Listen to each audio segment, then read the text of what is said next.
माननीय मुख्यमंत्री महोदय, आपल्या विभागामध्ये पोलीस विभागात ज्या पद्धतीनं खालच्या पातळीवर ज्या पद्धतीचं हे मोठ्या प्रमाणात लूट आणि करप्शनची व्यवस्था सुरू झालेली आहे, त्यासाठी आपण आता काही कारण की आपण सांगतात की आम्ही सोडणार नाही, त्यांना निलंबित करू, कारवाई करू, पण हे होत नाही आहे.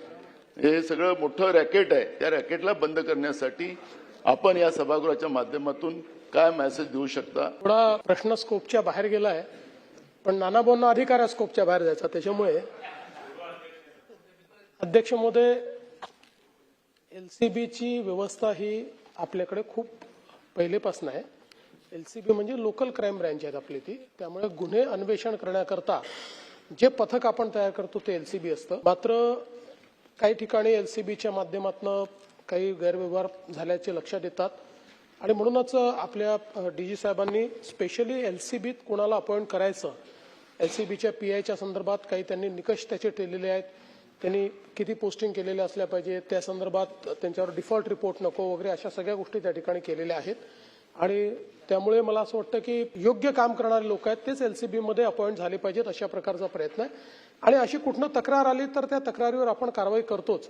आता दादांनी जो प्रश्न विचारला त्याच्यामध्ये मुळामध्ये दादा त्याच्यात आम्ही आता हे जे म्हणजे याच्यात 3 इसम आहेत. एक हा कदम आहे जो आपला पोलीसचा आहे, एक खासगी व्यक्ती आहे आणि एक पी आहे. अशा 3 जण आहेत. या तिघांचेही मोबाईल जे आहेत ते आम्ही जप्त करून आणि त्याचा डिलीटेड डेटा आम्ही त्या ठिकाणी रिट्रीव्ह केला.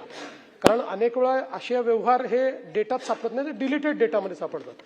आणि त्याच्या पाठीमागचा उद्देश हा होता की या डिलीटेड डेटामध्ये कुठेतरी या तिघांचा एकमेकाशी संबंध जर सापडला तर मात्र मग त्यात दोष पक्का 100% दिसेल. पण डिलीटेड डेटामध्ये असा कुठलाही संबंध दिसलेला नाही. त्यामुळे या प्रकरणामध्ये कुठेही आता पीआयचा थेट संबंध आहे असं लक्षात येत नाहीये. तथापि आपण ज्या अन्य काही गोष्टी या ठिकाणी सांगितलेल्या त्या देखील जरूर तपासून पाहण्यात येतील.